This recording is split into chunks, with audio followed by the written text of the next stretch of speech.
yang memakai baju rapi berarti atribut kita harus sesuai ya. Apa Nita tadi kayak yang bicara?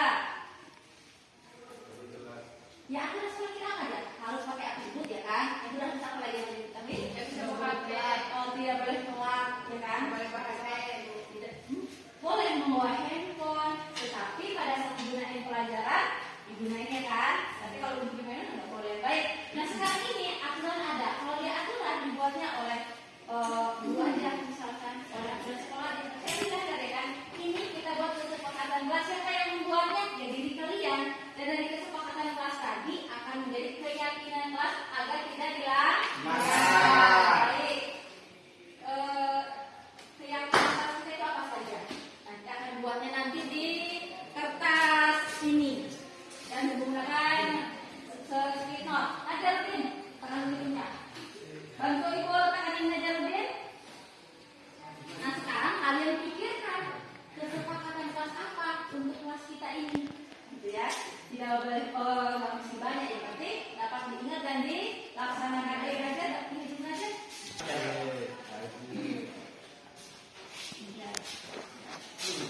Iya,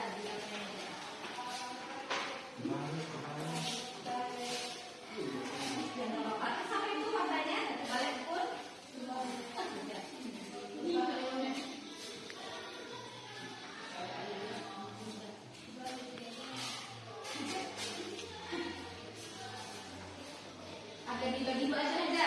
Kita bagi dua, kita minta dulu pendapat kalian mana yang menjadi kesepakatan. Oke. Itu udah ibu potong ya. Ini memang ini notnya. Kalian tuliskan menurut apa menurut kalian kesepakatan siapa kalian.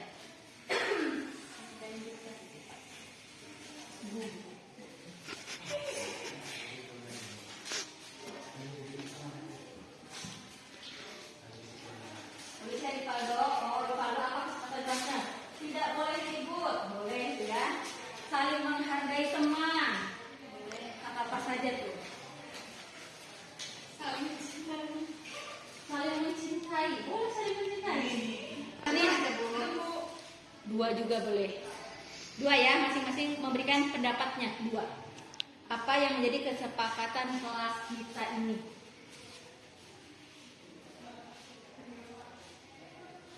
Kalau yang sudah, silahkan ditempel di sini. Bagian sini ya, sebelah kiri.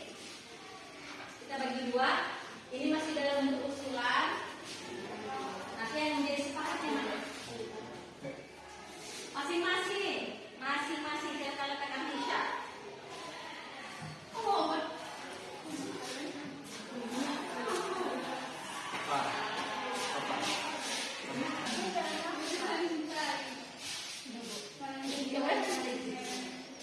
yang udah silahkan diletakkan.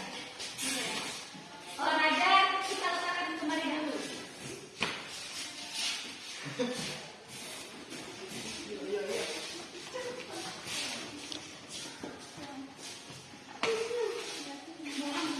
Sebelah kiri lebih dahulu.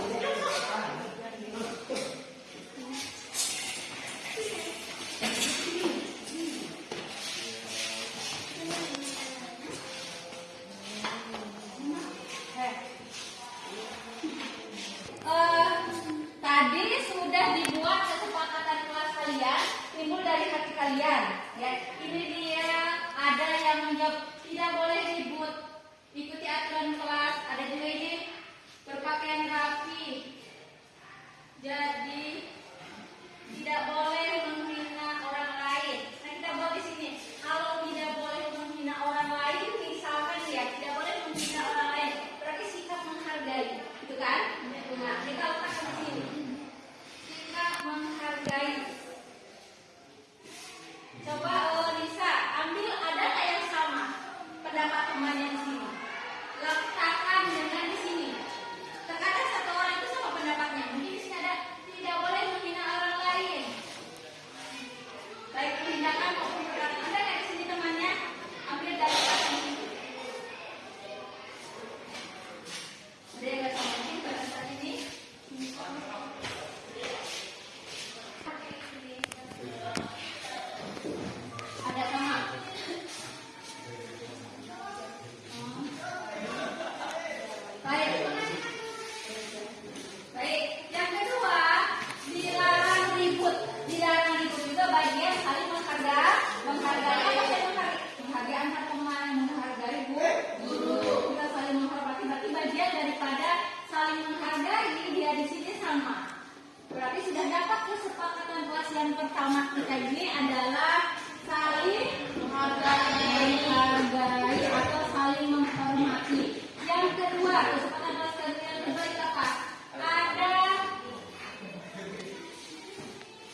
ngasih ya. Tidak ribut pada saat belajar, saling menghargai juga. Bagian tiket kelas agar tepat waktu datangnya dan membersihkan kelas. Berarti tepat waktu udah benar nih ya. Dan kalau dia tiket berkaitan dengan apa? Kebersihan. Berarti kita harus kesepakatan kelas kita yang ketiga apa? Iya, jagalah kebersihan. Berarti buanglah sampah pada tempatnya, jagalah kebersihan. Coba Anissa tunjuk lagi sebentar lagi Anissa menilai dulu. Atau yang lain boleh? Yang pertama adalah saling menghargai, tepat waktu, jagalah kebersihan. Berpakaian rapi. Berarti kalau dia berpakaian rapi berkaitan dengan apa? Kerapian. Kita motif kesepakatan kita. Dan kita buat di sini apa? Kira-kira disiplin. Ya, disiplin. Jagalah kebersihan. Disiplin. Kita lihat mulai di sini. Oh, ternyata ada 5S. Apa itu 5S? Budaya 5S.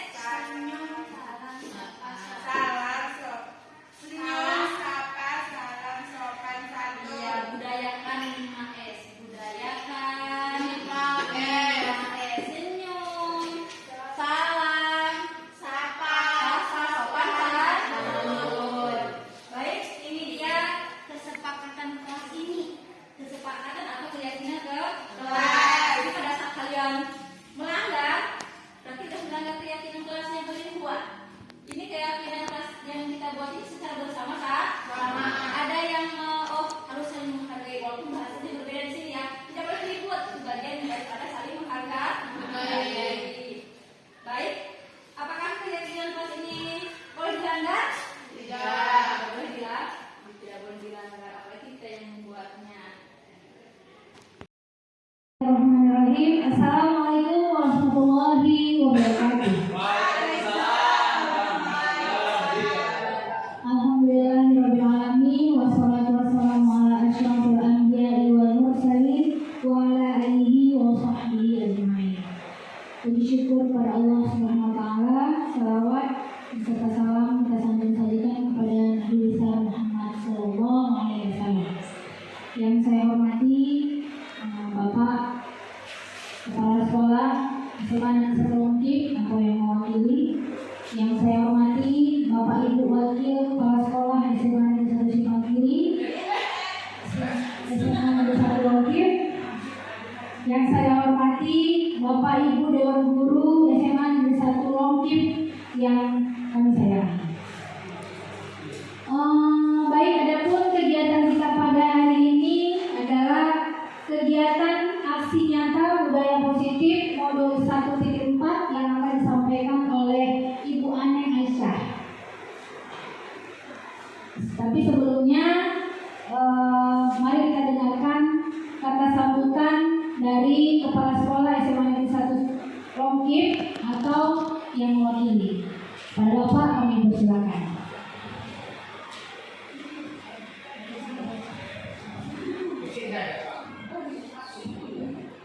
Assalamualaikum warahmatullahi wabarakatuh. Alhamdulillahirabbil alamin wassalatu wassalamu ala asyrofil anbiya'i wal mursalin wa ala alihi wa sahbihi ajma'in.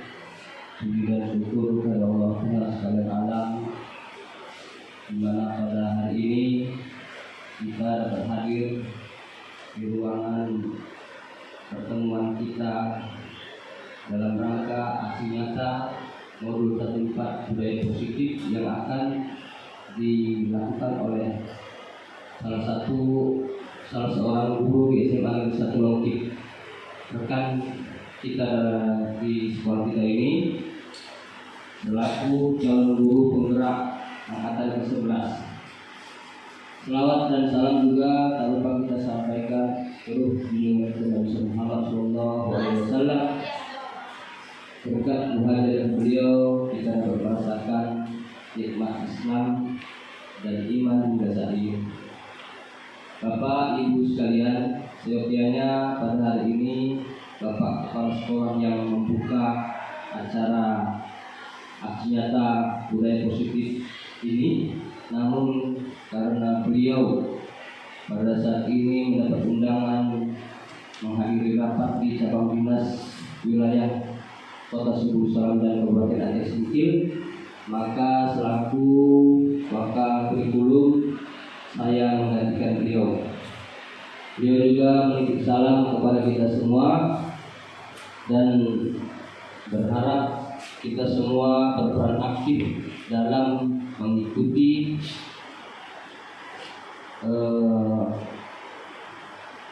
acara ini. Kemudian langsung saja, semoga nanti budaya positif ini dapat kita terapkan di sekolah kita ini dan juga menjadi bukti dokumentasi bagi Ibu Aneng selaku calon guru penggerak angkatan ke-11 dari sekolah kita. Semoga acara yang akan kita jalankan nanti ini mendapat berkah dari Allah Subhanahu wa taala dan dapat berjalan dengan lancar. Dengan mengucapkan Bismillahirrahmanirrahim.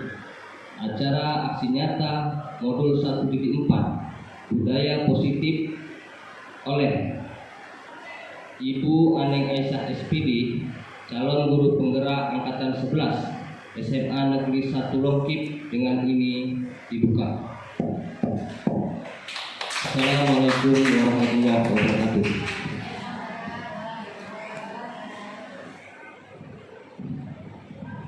Materi yang disampaikan oleh Ibu Aneng Aisyah SPD. Pada Ibu kami persilakan.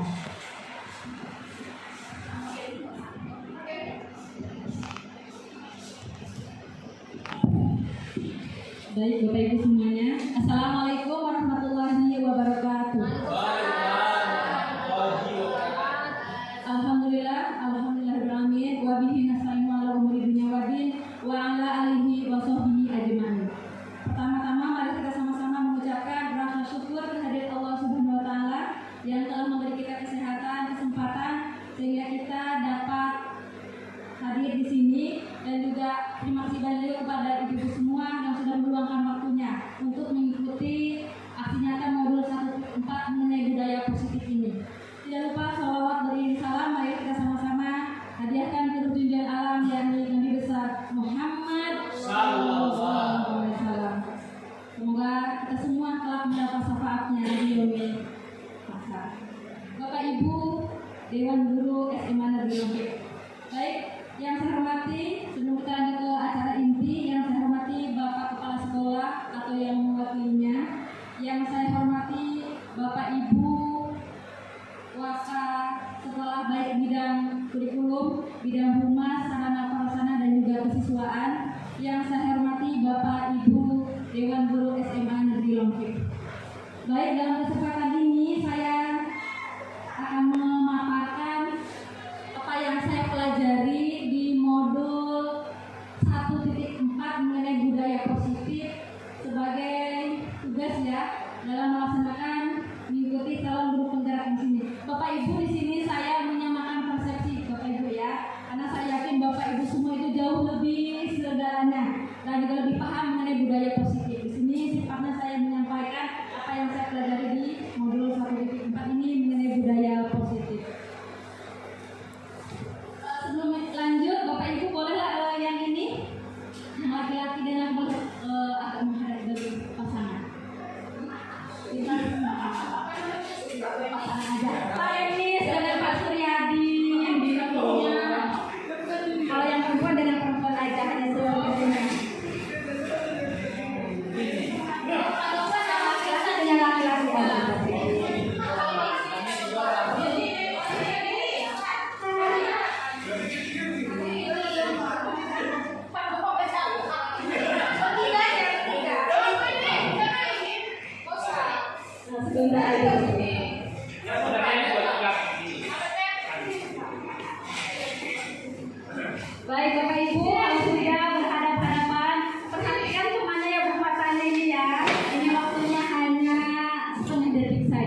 Baik, itu saja Bapak Ibu.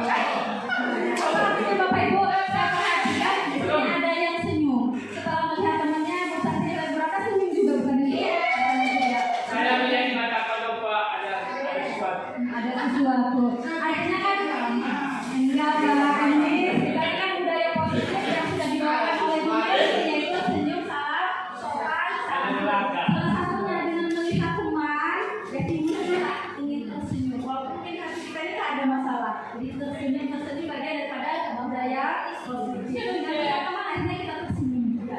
Baik Bapak Ibu, tadi sudah disampaikan di sini kegiatannya berbagi pemahaman dan pengalaman kepada rekan guru SMA Negeri Longkit tentang budaya positif yang berkaitan dengan modul 1.4 tadi. Nah, budaya positif. Kalau ceritanya budaya positif, sebelum budaya itu, hal pertama itu kan kita ada melakukan nggak langsung budaya. Kalau yang namanya budaya itu lahir setelah ada kebiasaan yang secara rutin dan berkesinambungan. Salah satu contohnya kita kan lagi mengumpulkan mengenai 5S yang dibawakan oleh wakil kesiswaan yaitu Bu Meli. 5S ini kan pada dasarnya anak-anak ini pada pertama mungkin terpaksa ya tersenyum. Ibu kayak terpaksa penampaknya. Tapi lama kelamaan dia terbiasa. Kalau lama kelamaan lagi akan menjadi budaya. Dimulai dari siapa? Dimulai dari diri kita. Kadang kita aja sama teman, kadang sulit untuk senyum dulu. Nah sekarang dimulai anak-anak terpaksa melakukannya. Ada sebagian anak akhirnya menyapa, akhirnya tersenyum. Biasanya tidak. Ada mau untuk tersenyum saja. Jadi budaya positif ini lahir disebabkan karena kebiasaan-kebiasaan yang sudah rutinitas.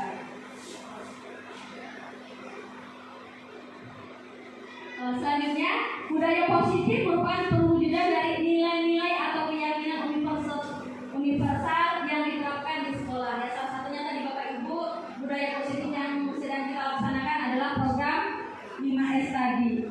Semoga program yang sedang kita jalankan ini terus berkesinambungan dan menjadi budaya positif di sekolah kita. Amin.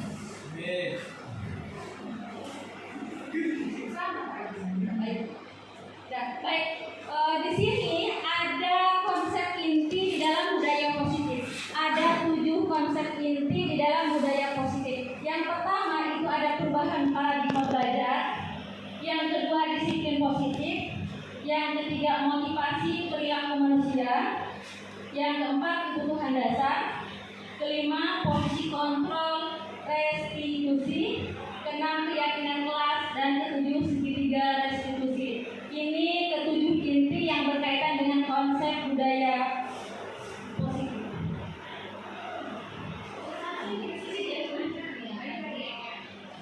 Nah, yang pertama yang berkaitan dengan konsep budaya positif ada perubahan paradigma belajar. Ini ada di dalam pendidikan guru penggerak ada kasus seperti ini.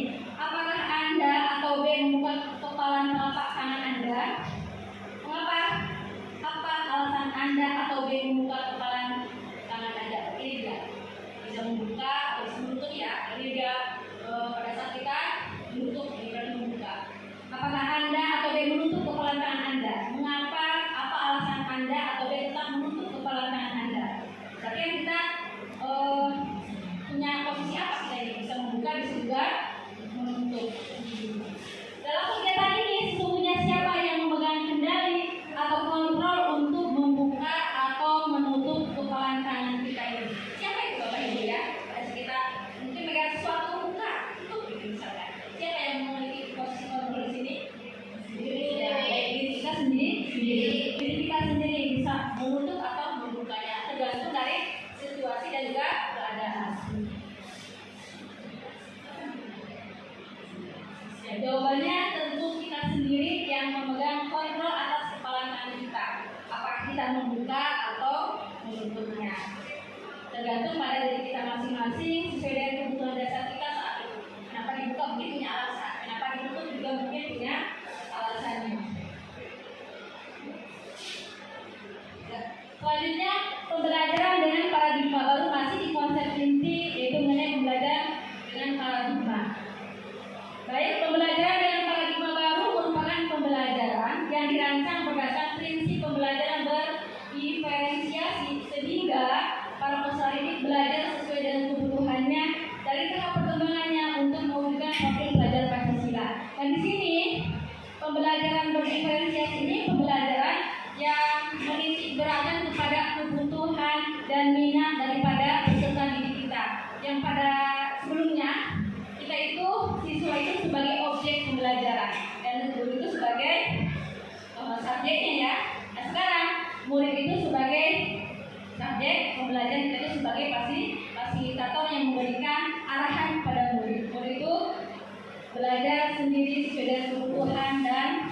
sunatnya.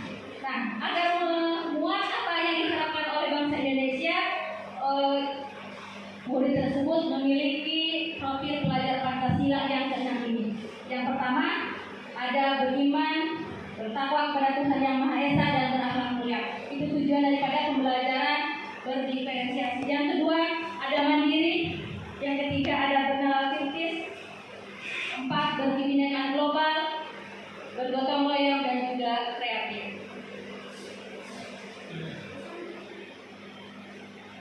Baik, yang kedua, konsep yang kedua, disiplin positif. Disiplin berasal dari kata disiplin, bahasa Inggrisnya saya juga paham Bapak Ibu, yang artinya belajar.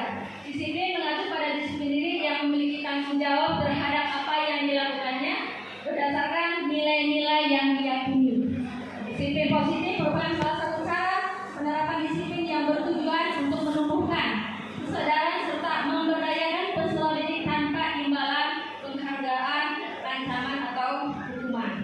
Disiplin positif lebih ke arah disiplin dari yang dapat mengontrol dalam melakukan segala tindakan. Di sini Bapak Ibu dalam menjalankan peraturan, misalkan anak didik kita ini kebanyakan karena dia ini karena apa?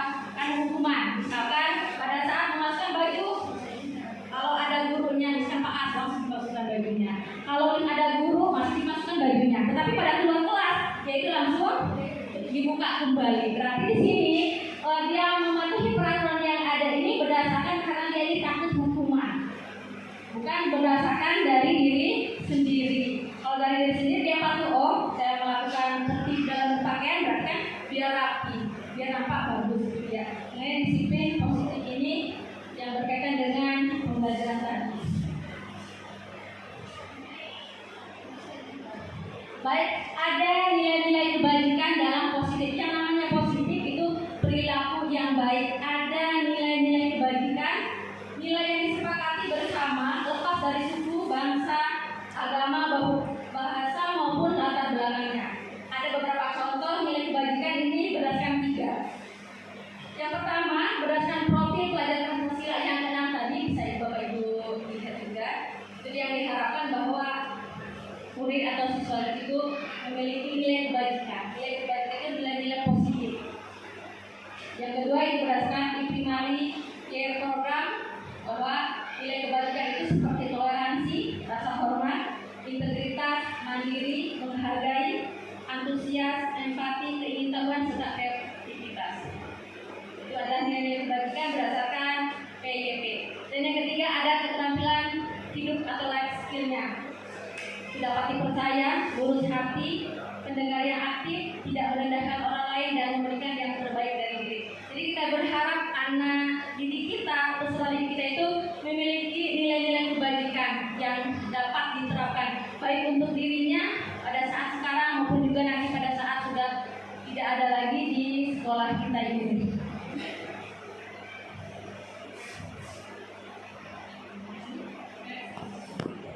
Nah, yang ketiga, baik, poin yang ketiga yaitu ada motivasi perilaku manusia. Motivasi itu adalah dorongan. Bapak Ibu ada dorongan nggak untuk pergi ke sekolah ini? Ada. Yang pertama apa dorongannya Bapak Ibu? Karena kewajiban itu Bapak Ibu ya. Nah, cerita mengenai motivasi atau dorongan, motivasi itu terbagi atas 2. Ada motivasi ekstrinsik dan juga ada motivasi intrinsik. Yang pertama, motivasi intrinsik itu untuk menghindari ketidaknyamanan atau hukuman. Berarti kalau dia ekstrinsik, berarti dari mana dorongannya itu Bapak Ibu? Dari luar ya. Dia karena takut dihukum, makanya dia melakukan. Seperti apa Bapak Ibu? Contohnya ada yang bersedia memberikan contoh yang melakukan sesuatu karena takut dihukum. Untuk anak berbuat diri kita sendiri. Kita akan lihat ke anak Bapak Ibu. Kayak ini itu anak, mungkin anak dia hadir ke sekolah karena takut kita kasih sanksi atau hukuman, maka dia dengan keterbatasan dia datang ke sekolah karena takut hukuman yang kita berikan. Nah, itu anak Bu. Terima kasih kepada Pak Enis yang sudah memberikan contoh motivasi karena hukuman. Seorang anak datang ke sekolah karena takut dihukum oleh oleh gurunya juga, atau juga karena ketidaknyamanan di rumah, dia malas bekerja bantu orang tuanya, akhirnya dia pergi ke sekolah. Misalkan tadi karena hukuman Bapak Ibu di sekolah kita ini yang saya sampaikan tadi mengenai memasukkan baju untuk laki-laki, ya kan? Pada saat ada gurunya dia tetap dimasukkan, pada saat Bapak Ibu guru sudah tidak ada dilepas kembali. Selanjutnya yang kedua ada motivasi masih ekstrinsik, itu berdasarkan penghargaan dari orang lain. Dia melakukannya karena ada penghargaan dari orang lain. Misalkan dia mengerjakan tugas karena ingin dipuji oleh gurunya. Tetapi kalau pada saat tidak dipuji dia tidak melakukannya lagi. Itu dia. Dan dalam penghargaan ini juga misalkan pada saat kita dalam kelas, siapa yang membersihkan pagi ini piket misalkan, dan kita beri penghargaan. Oh, yang hari Kamis petugasnya ada Salsa, ada Diana. Kita memberikan atas dulu untuk piket hari ini. Kita tepuk tangan. Gitu. Jadi anak melakukannya karena penghargaan. Kedepannya dia selalu bersih. Tetapi ingat Bapak Ibu, motivasi karena penghargaan itu bisa juga tidak selamanya baik. Pada saat kita tidak memberikan penghargaan kepada anak tersebut jadinya hilang kreativitasnya. Itu dia salah satunya Bapak Ibu ya. Itu mengenai penghargaan. Kita juga pada saat bagus sekali ini depil ini gitu, jangan langsung ke depilnya gitu, karena nanti ada sebagian orang pada saat tidak melakukan, jadi ada ketimpangan. Itu tuh pada saat kok nggak memuji gitu. Jadi penghargaan juga bisa bernilai negatif pada saat kita tidak bisa menyampaikannya dengan baik. Yang kedua, kalau di ekstensi juga ada kehukuman dan juga ada penghargaan. Yang ini gue apa? Motivasi intrinsik, motivasi dari dalam diri kita sendiri untuk menjadi orang yang mereka inginkan dan menghargai diri sendiri dengan nilai-nilai yang mereka percaya. Misalkan dia belajar karena apa dia? Bukan karena gurunya gitu ya, bukan karena dipaksa untuk belajar, tapi kan dirinya butuh pembelajaran, butuh pendidikan. Karena dengan pendidikan dia akan mengubah kehidupannya. Dengan pendidikan juga dapat mencapai cita-cita yang dia inginkan. Dan untuk memunculkan motivasi intrinsik ini sangat sulit sekali. Untuk proses untuk mencapainya tersebut. Jadi Bapak Ibu, untuk motivasi perilaku itu terbagi atas dua. Ada apa saja itu? Ya ada motivasi intrinsik dan juga motivasi intrinsik. Semoga kita semua juga dapat melaksanakan dorongan kita bekerja, dorongan kita beribadah juga berdasarkan motivasi atas diri kita sendiri. Pada saat kita tidak mendapatkan, tidak ada kekecewaan.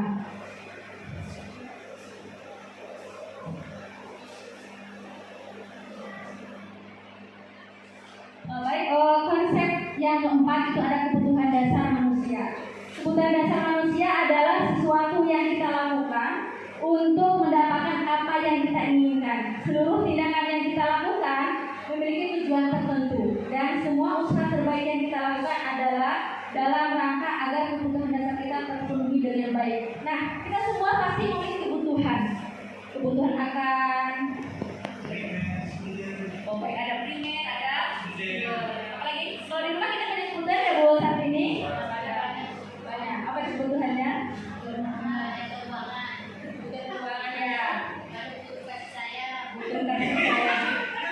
Betul sekali Bapak Ibu, untuk kasih sayang. Kita yang banyak uang ya kan, kasih uang oleh suami kita, kurangnya kasih sayang juga akan kita memberontak. Ya. Ada butuh, kalau uang berarti berkaitan dengan primernya, ada kasih sayang. Baik, jadi yang berkaitan dengan kebutuhan dasar manusia ini terbagi lagi Bapak Ibu.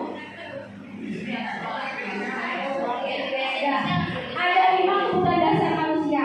Tadi Ibu Sarti menyampaikan ada kasih sayang. Ya, ternyata ada Bu Sarti ini. Ya, rasa ingin diterima, dipedulikan. Ya, kita harus dikasih sayang. Sama juga dengan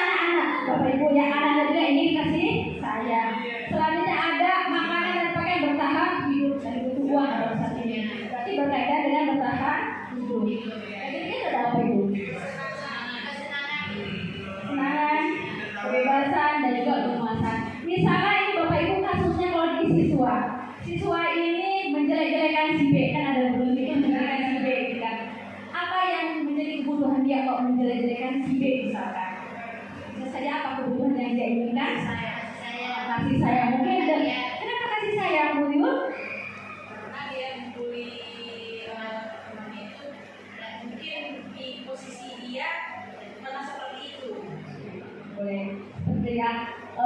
Kasih sayang, bisa saja kita yang sampai yang dibully, yang kedua juga kasih sayang ini gitu kan, dengan membuli temannya akhirnya guru itu menjadi sayang kepada kita dengan menjelek-jelekan oh dia itu jelek ke kelas yang lain atau guru, jadi berubah kasih sayang guru tersebut kepada dirinya. Yang kedua bisa saja kebutuhan dia, kenapa dia menjelek-jelekan temannya, karena penguasa saya paling jago gitu ya kan, paling jago, paling preman mungkin di sini dia berani menjelek-jelekan atau kadang membuli pada teman-temannya. Bisa saja dia ini senang, udah menjelek-jelekan temannya, dibulinya teman-temannya, akhirnya dia senang atau tim dia. Berarti kebutuhan siswa ini juga menyangkut tentang kesenangan. Bisa saja menyangkut dari satu kasus, bisa menyangkut tentang kasih sayang, kesenangan, maupun juga penguasaan. Gitu ya. Berdasarkan 5 kebutuhan dasar manusia. Terkadang kalau di kelas juga Bapak Ibu, selain pada mengejek teman, mengambil pulpen itu sering terjadi di kelas. Gara-gara pulpen yang harganya 1.000, ya ada si B itu pernah ya terjadi Bapak Ibu di kelas. Ya kalau saya sering itu, yang ada pulpennya Bu diambil sama si Erwin, gitu kan. Berarti ada Erwin ini selain pada bertahan hidup misalkan kebebasan Erwin itu apa dia kebutuhannya bertahan hidup. Mungkin ada yang mengambil pensilnya ini memang dia karena nggak ada. Yang kedua bisa dia karena ingin kasih sayang itu punya sama kita. Erwin, kenapa kamu ambil pensilnya punya Mirna? Sering terjadi seperti itu. Yang ketiga karena penguasaan itu dia tidak terjadi sama si Mirna tadi, gitu ya. Baik itu mengenai 5 kebutuhan dasar. Ada Bapak Ibu yang ingin menambahkan tentang kebutuhan dasar ini?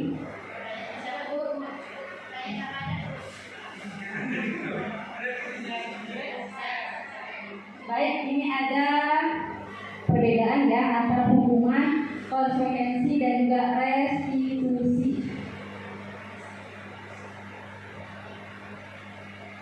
Ada hukuman tidak terencana tiba-tiba. Yang kedua, murid tidak tahu apa yang akan terjadi. Yang ketiga, bersifat satu arah. Yang keempat, berupa hukuman fisik dan juga psikis. Dan jadi kalau dia menghukum ini bisa saja berupa fisik, kita menculiknya, memukulnya, bisa juga berupa psikis atau pada ucapan kita. Kamu ini pelambat, kamu lagi. Itu juga sudah menghukum anak secara bahasa kita. Karena setiap anak ada yang memang kebal dengan ucapan bapak ibu guru seperti itu. Ada juga baru aja dia terlambat satu kali kita berucapan kamu aja padahal dia bukan dia, gitu ya. Mengenai hukuman tadi. Yang kedua konsekuensi.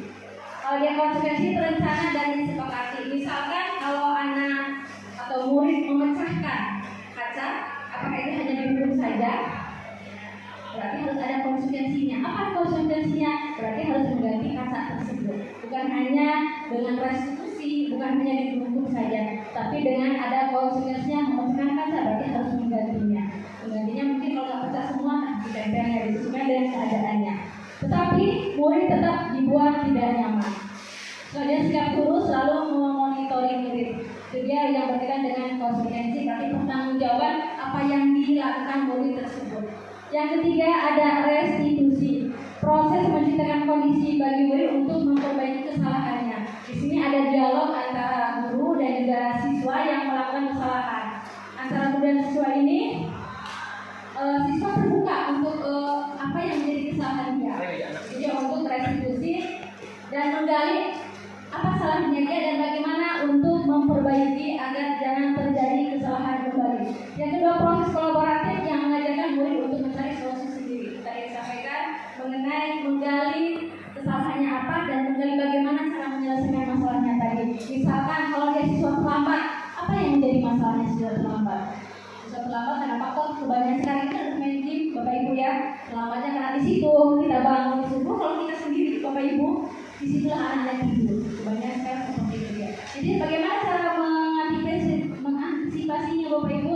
Ya salah satunya harus kerjasama antara orang tua dan juga guru tadi dan juga siswa tadi. Bagaimana agar dibangunkan tidur lebih awal, mungkin itu salah satunya. Atau yang lain Bapak Ibu bisa berikan contoh yang lain untuk hukuman, konsekuensi dan juga restitusi. Apakah sama atau berbeda di sini? Secara pertanggungjawaban, kalau dia restitusi menggali dan berusaha memperbaiki dari murid itu sendiri. Sedangkan hukum ya langsung. Sekarang dia terlambat, langsung ini sampah.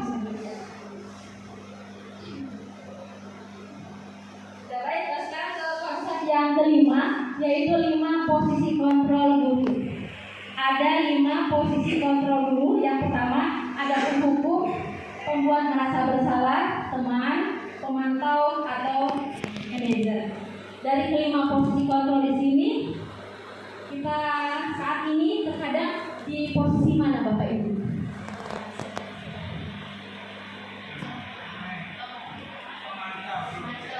Pak Emis, baik. Baik Pak Emis, sekarang posisinya di pemantau Bapak Ibu. Bu Yuli adalah manajer. Baik, untuk lebih jelasnya bagaimana dia contoh penerapan 5 posisi kontrol dulu. Ketika ada siswa yang tidak memakai atribut penghukum, tempat hormat bendera, sekarang lari keliling lapangan 10 kali. Penghukum itu ya. Berarti posisi guru sebagai penghukum itu pada saat murid kita terlambat, misalkan emang saya sendiri pun melakukan cuci sampah 5 biji atau juga bersihkan sapu lantai ini, juga sebagai penghukum. Yang kedua, pembuat rasa bersalah. Ada kata-kata yang disampaikan oleh guru membuat rasa bersalah anak. Berapa kali ibu harus memberitahu kamu tentu saja mengecewakan ibu. Itu dia membuat anak itu merasa bersalah. Ada nggak siswa kita yang seperti ini pada saat kita ucapan jadi merasa bersalah sama gurunya? Ada juga masalah. Ada juga sering sampai ini. Coba kamu bayangkan, sekarang kamu dalam kelas, sedangkan orang tua kamu sedang bekerja. Ada yang di ladang, ada yang di warung misalkan kalau dia penjaga toko itu ya, ada juga yang TNI. Kamu bayangkan dia seperti apa? Ada juga seperti itu pada saat anak-anak ribut di kelas.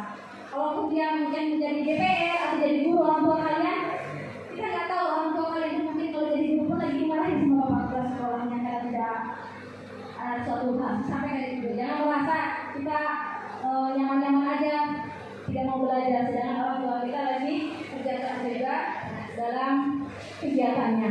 Baik, kita ada penghukum sudah seperti itu Bapak Ibu. Yang kedua ada pembuat rasa bersalah.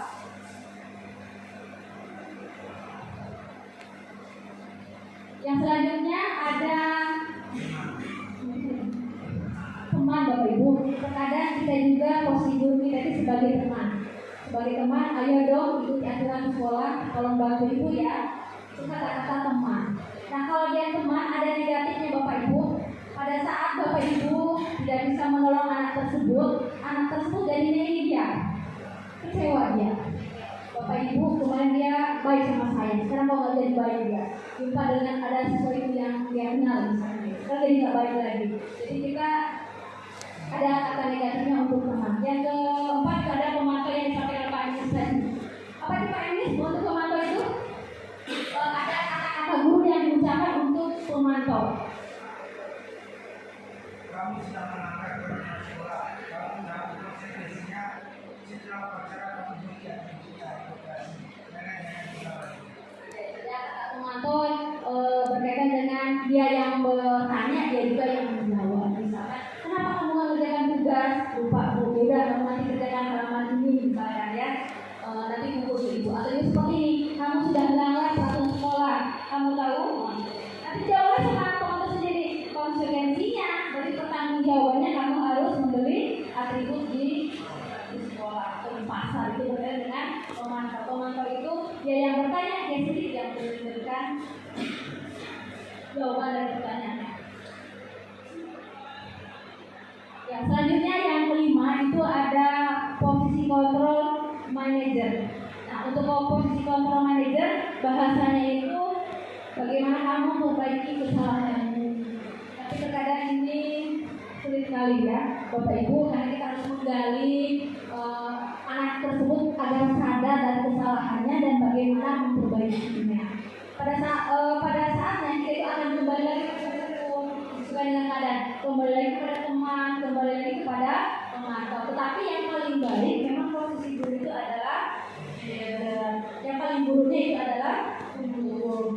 Tetapi disesuaikan juga Bapak Ibu. Misalkan kalau anak kita melanggarnya berupa berkaitan melanggar hukum narkoba, itu kita tidak bisa posisi manajer, kita tidak bisa juga posisi pemantau. Itu berkaitan langsung dengan pelanggar hukum, berarti langsung diserahkan yang sesuai. Setelah mungkin digali terlebih dahulu manajer digali dengan sosial institusi.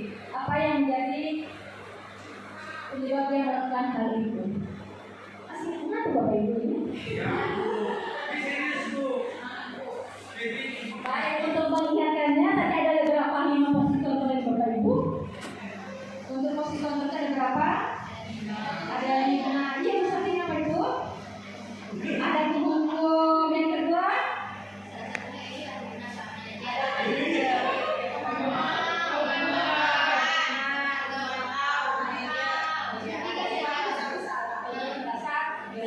Baik, semoga kita jadi dan berat juga Bapak Ibu ya. Semoga kita menjadi pada saat posisi kontrol itu semoga kita menjadi manajer.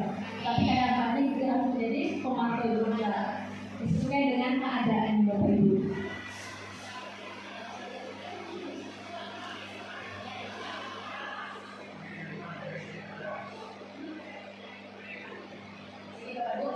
Saya kecewa sekali dengan kamu.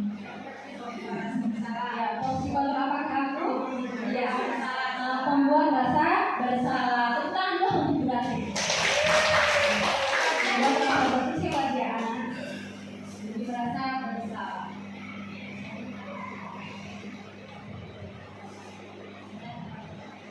Kamu tidak pernah benar melakukannya. Hukuman, tulis dari pendapat yaitu hukuman. Kamu tidak pernah benar melakukannya. Hukuman.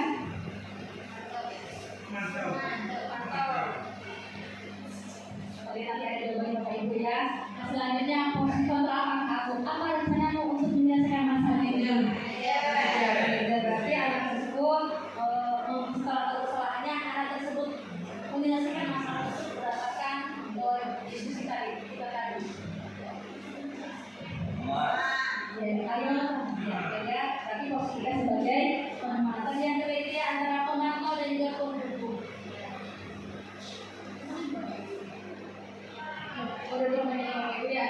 Kamu tidak akan mendapatkan nilai jika tidak mengerjakan tugas. Ada pemantau, ada pendukung. Bapak Ibu kalau di pemhukum, kamu tidak akan mendapatkan nilai jika tidak mengerjakan tugas. Ya, pemantau ya Bapak Ibu. Menjawab ya, merupakan ya, kita pilih. Kalau itu yang kedua lagi Bapak ya. Baik, dia posisi dan juga kata-kata guru yang disampaikan kepada muridnya pada saat dia posisi baik pemantau, pendukung, teman maupun juga manajer.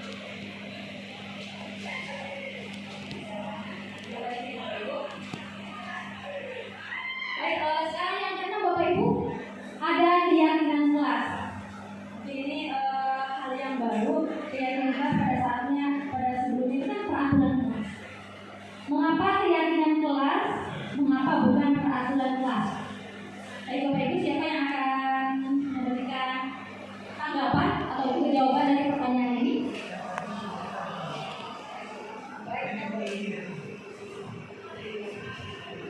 Baiklah, saya menjawab pertanyaan ini. Mengapa keyakinan kelas? Mengapa bukan peraturan kelas? Menurut saya keyakinan kelas itu merupakan kesepakatan antara siswa dan gurunya untuk peraturan kelas yang akan dibuat. Sedangkan peraturan kelas itu yang sudah ada di saat peraturan sekolah, nggak boleh datang terlambat, jangan terlambat seperti itu. Cuma kalau di keyakinan itu rasanya lebih halus. Kontrak belajar antara siswa dengan gurunya. Terima kasih kepada ibu guru yang sudah menjawab pertanyaan ini. Itu Bapak Ibu, mengapa keyakinan kelas, mengapa bukan peraturan kelas? Keyakinan kelas betul itu berawal dari peraturan kelas atau sekolah. Tetapi di dalam keyakinan kelas ini pembentuknya itu antara guru dan juga murid atau dengan siswa. Misal udah gitu di dalam kata-katanya tidak ada kata-kata negatif, kata-katanya kata-kata kebajikan, kata-kata halus atau kata-kata yang positif. Misalkan jangan terlambat, itu nggak ada lagi kata-kata jangan. Berarti kalau yang tepat berkaitan dengan kebajikan, jangan terlambat itu datang tepat waktu. Itu dia berkaitan dengan peraturan kelas dan juga keyakinan kelas.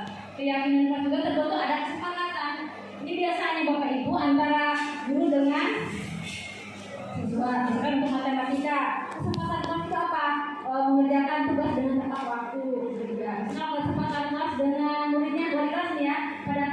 tahun ajaran baru itu dibuat bukan hanya struktur kelas, bukan hanya daftar tiket, tapi juga dibuat mengenai ya kesepakatan kelas atau keyakinan kelas. Di situ siapa yang membuat keyakinan kelas ini? Ya anak-anak tadi berpendapat seperti apa? Apa yang membuat kesepakatan kelas untuk kita itu apa saja? Misalkan jagalah kebersihan, saling menghormati, gitu ya. Nanti ini buat posternya di dalam kelas agar pada saat anak ada yang melanggar, oh itu keyakinan kelas kamu, gitu ya. Jadi kalau dia keyakinan kelas, diharapkan Bapak Ibu itu lebih melekat di hati murid tadi. Kalau dia peraturan, bisa saja dilanggar, keyakinan itu dilanggar, tetapi akan lebih karena dia sendiri yang membuatnya. Kemudian untuk ada perbedaan antara keyakinan kelas dan juga peraturan. Mengenai peraturan kelas, baik, peraturan kelas kita ini hampir sama dengan peraturan sekolah Bapak Ibu. Misalkan dilarang melawat pada saat pergantian jam itu kan dilarang Bapak Ibu. Nah, tetapi itu kan ada aturan sekolah kita. Dilarang memakai topi, misalkan topi bukan sekolah pada saat di dalam kelas. Dilarang ribut, itu adalah peraturan kelas. Nah, dalam peraturan kelas masih menggunakan kata-kata dilarang, jangan. Nah, tapi kalau untuk keyakinan itu dihilangkan kata-kata jangan atau kata-kata negatifnya diubah menjadi kata-kata yang positif. Karena kata-kata negatif ini Pak, itu malah yang dicari. Misalkan kalau dalam handphone dilarang mengunjungi situs ini, kita jadi penasaran apa sih situs ini gitu. Kalau ada kata-kata negatif itu kita terdorong ingin. Misalkan lagi anak-anak dilarang lari, anak-anak yang usia 2 tahun dilarang lari, semakin dilarang itu malah semakin. Jadi tujuannya itu dia jangan dibuat ada kata-kata yang negatif. Tujuannya itu untuk memberikan label yang baik saja. Baik yang tadi.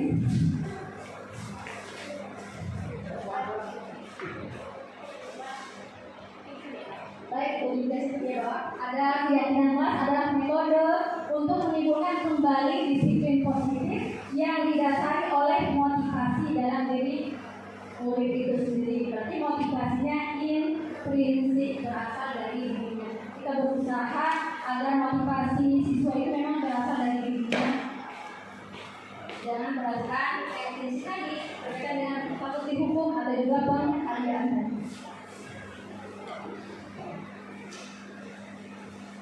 Pembentukan keyakinan kelas. Nah, dalam pembentukan keyakinan kelas, yang pertama itu harus bersifat abstrak. Yang kedua, berupa pertanyaan universal. Pertanyaan universal ini pertanyaan yang umum, gitu Bapak Ibu. Selanjutnya dibuat dalam pernyataan positif yang sudah disampaikan tadi.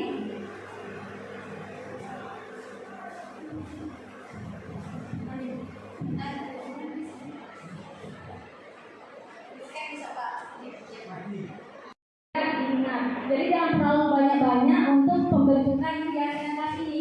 Artinya misalnya tidak saja cukup datang tepat waktu, misalnya tidak ya. Misalkan saling menghargai. Di situ saling menghargai itu adalah berarti kita tidak dilarang berbicara. Ada satu berbicara, yang lain menjadi pendengar yang baik. Itu bagian daripada keyakinan kelas saling menghargai. Yang ketiga mungkin yang diingat jagalah kebersihan. Jagalah kebersihan berarti ingat. Kalau sedikit diingat pada saat dia melanggar, oh itu keyakinan kelas kamu. Selanjutnya, sesuai dengan kondisi kelas dan sekolah sehingga mudah diterapkan. Kita menerapkan keyakinan kelas harus disesuaikan dengan sekolah kita, disesuaikan juga dengan kondisi kelasnya. Jadi yang mudah dan dapat diingat oleh murid-muridnya. Yang ketiga, sebuah sekolah kelas dilibatkan saat membuat keyakinan kelas. Jadi kesepakatan tadi Bapak Ibu antara guru dengan antara kelas seperti Pak dengan wali kelasnya. Di dalam kelas tersebut apa sih kesepakatan kelasnya? Tidak, berarti dimulai dari anak itu berpendapat dan menjadi kesepakatan dan menjadikan keyakinan kelas.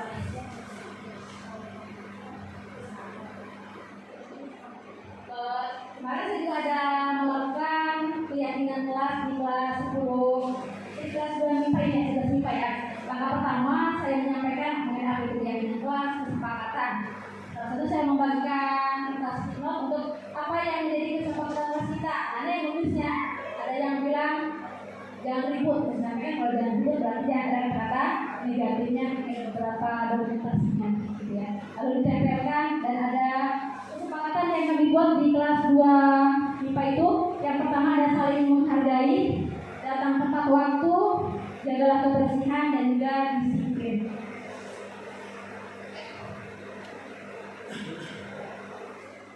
Baik, yang itu ada segitiga resolusi. Segitiga resolusi suatu proses dialog yang dijalankan guru agar dapat menghasilkan murid yang mandiri dan bertanggung jawab. Ada 3 tahapan untuk segitiga resolusi. Yang pertama, menstabilkan identitas. Yang kedua, validasi tindakan yang salah. Dan yang ketiga, menanyakan keyakinan kelas.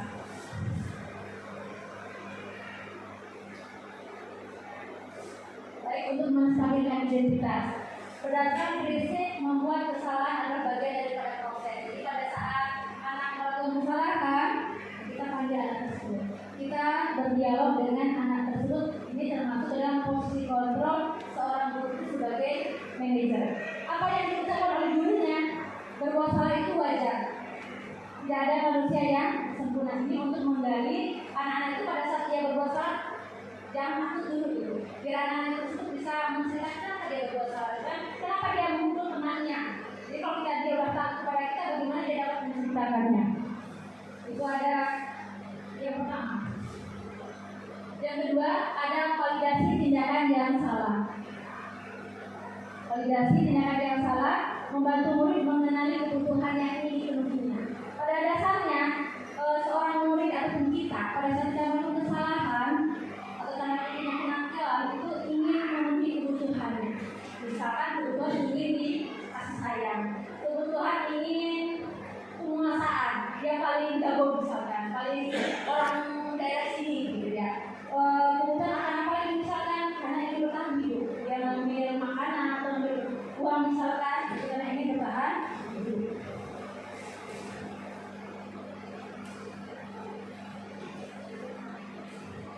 Ada beberapa kata yang disebut oleh Bapak Ibu Guru pada saat memvalidasi tindakan yang salah. Yang pertama, bisa saja kamu pasti punya alasan mengapa melakukan hal itu. Misalkan kenapa kamu memukul teman, ada alasan. Oh, dia mengganggu saya. Oh, dia mengejek saya. Bisa saja kamu patut bangga karena telah melindungi sesuatu yang penting buatmu. Bisa saja pada saat ada teman yang merampas hak dia, rampas bukunya misalkan, itu bisa kita ucapkan. Selanjutnya bisa saja kata-katanya kamu melakukannya karena mempertahankan sesuatu yang penting bagimu. Seperti seorang anak yang memang dirampas haknya oleh temannya, dan bukunya, dan bukunya atau kamusnya. Berarti pada saat dia memukul temannya yang melakukan itu berarti ada alasannya. Kenapa dia memukul temannya? Karena dia mengambil kamusnya sampai robek.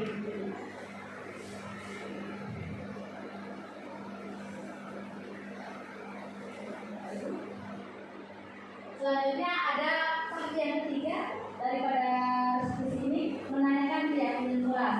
Anak melihat kesalahannya dihubungkan dengan norma sosial dan nilai-nilai yang mendasari manusia berdasarkan prinsip interaksi dengan orang lain. Artinya, apa keyakinan kelas kita? Misalkan tadi merampas kamus sampai robek. Apa keyakinan kelas kita ini? Biasanya kepada anak tersebut. Berarti tidak mengambil hak orang lain.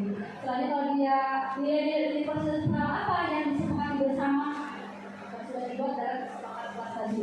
Selanjutnya seperti apa gambaran sebuah kelas yang dia menurut kamu? Ini pertanyaan-pertanyaan pada saat setelah kita melakukan menstabilkan, memvalidkan dan yang terakhir itu menanyakan keyakinan kelas yang sudah dibuat di kelas tadi.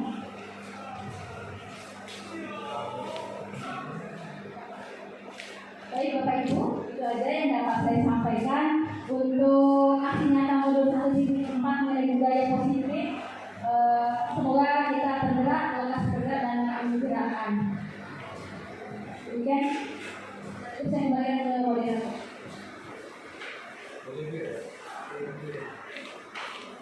Yang mau bertanya, hanya 2 pertanyaan saja. Silakan. Baik, Assalamualaikum warahmatullahi wabarakatuh.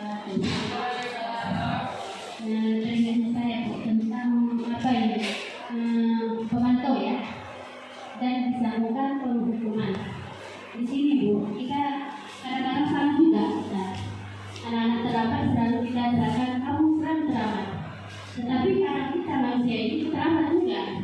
Itu bagaimana menurut Ibu memberikan pemahaman ini supaya kita itu tidak ada lagi ibaratkan mengungkapkan kata itu. Nah, kamu selalu terlambat. Kadang kita kan seperti saya pernah mendengarkan kata-kata itu, kelasnya nggak usah saya sebut. Bu, kenapa kalian sekali tidak terlambat? Tapi nggak banyak guru sampai tidak masuk dalam kelas pelajaran dia. Itu bagaimana hukumnya? Apa memang kalian saja yang dihukum dalam peraturan sekolah? Atau bagaimana caranya? Nah, setelah itu Bu, ini anaknya nggak usah saya sebut, itu nanti nggak bisa. Menurut Ibu Ade, pemahaman ini coba diberikan karena ini sebagai tadi ada juga sambung sedikit tentang komentari hari ini. Coba diberikan pemahaman supaya kita ini tidak ada lagi seperti itu. Jangan siswa saja yang kita buat kata kamu terlambat, kamu begini, tidak boleh juga karena kita pun manusia selalu terlambat. Nah, sebenarnya kita itu buktikan sekali-kali kita harus cepat. Kenapa bumi selalu cepat? Nah, itu contoh fakta, bukan bohong. Nah, mungkin tadi ada alasan. Nah, alasan itu bisa, tadi kan kaum perempuan. Nah, ya, bisa juga alasan itu ya karena ngurus anak, apa, atau seterusnya dia terlambat begitu aja. Dan nampak sampai sekarang dia itu nggak pernah hadir secara tepat. Tapi anak saya sendiri juga ketika itu anak selalu diberikan momen itu saya masih setuju. Itu saja saya sampaikan. Semoga di komentari berilah pemahaman ini supaya tidak ada lagi seperti ini. Baik, untuk pertanyaan kedua saya Bapak Ibu. Assalamualaikum warahmatullahi wabarakatuh. Pertanyaan saya berkaitan dengan keyakinan kelas tadi. Kalau peraturan kelas itu kan kalimatnya negatif dan ada hukumannya. Sementara kalau keyakinan kelas itu kalimatnya positif, tetapi apakah itu tidak ada hukumannya? Maksudnya pasti ada anak yang melanggar keyakinan kelas itu. Jadi apa tindakan kita ketika seandainya anak itu nanti melanggar keyakinan yang sudah disepakati? Itu saja. Assalamualaikum warahmatullahi wabarakatuh. Baik, terima kasih Bapak Ibu yang telah bertanya. Saya serahkan kepada pemateri. Bapak Ibu kami persilakan. Terima kasih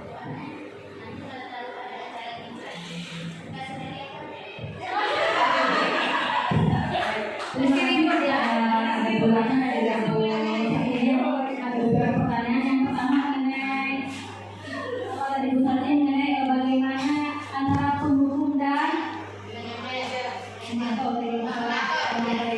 ceritanya terlambat hukuman dari Bapak Ibu ya.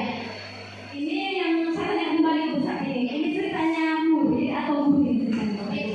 Murid. Jadi sampai oleh itu kepada murid menyampaikan sama guru. Nah, kenapa ketika kami terlambat itu kami dihukum? Tapi ada juga guru sampai tidak masuk, dia nggak dihukum. Itu bagaimana? Hukumnya? Harus memantau. Baik Bapak Ibu, ini berarti kasusnya yang terkadang ya. Anak ini diberi hukuman sama gurunya karena dia terlambat, sedangkan gurunya tidak dihukum. Begitu ya ini. Kalau saya sendiri Bapak Ibu disampaikan kepada muridnya, kan ada jenjangnya Bapak Ibu. Mungkin kalau untuk siswa ya jenjang tahap keduanya kan ada guru gitu yang akan memantau siswanya. Kalau dia bersalah berarti ada yang mengingatkan. Kalau dia terlambat, kenapa terlambat kan digali dulu berdasarkan ke segitiga lagi Bapak Ibu yang bagusnya. Tapi kalau ceritanya mengenai guru Bapak Ibu, ada juga jenjang yang lebih atasnya. Kalau menurut saya Bapak Ibu ya, ada yang saya ambil pertanyaan Bu ini mengenai siswa yang merasa kecewa gitu ya, disuruh terlambat saja, sedangkan gurunya dia terlambat dan tidak masuk kelas kok gak dihukum gitu. Dan sampai ini Bapak Ibu mungkin ya menurut saya ya, kalau guru siswa atasnya kan ada guru kalau ini ya, ada guru gitu kan. Kalau dia guru berarti kan ada kepala sekolah. Lebih atas lagi itu ada dinasnya. Selanjutnya lagi kembali lagi kalau ceritanya guru sih introspeksi diri saja Bapak Ibu itu kan. Karena mungkin dia melakukannya karena apa ya. Menurut saya itu ya ada jenjangnya dalam menyelesaikan masalah ini. Kalau untuk siswa, terkadang siswa bukan ini yang negatif ya. Karena misalnya mengadu ke pusat ini, Bu, dia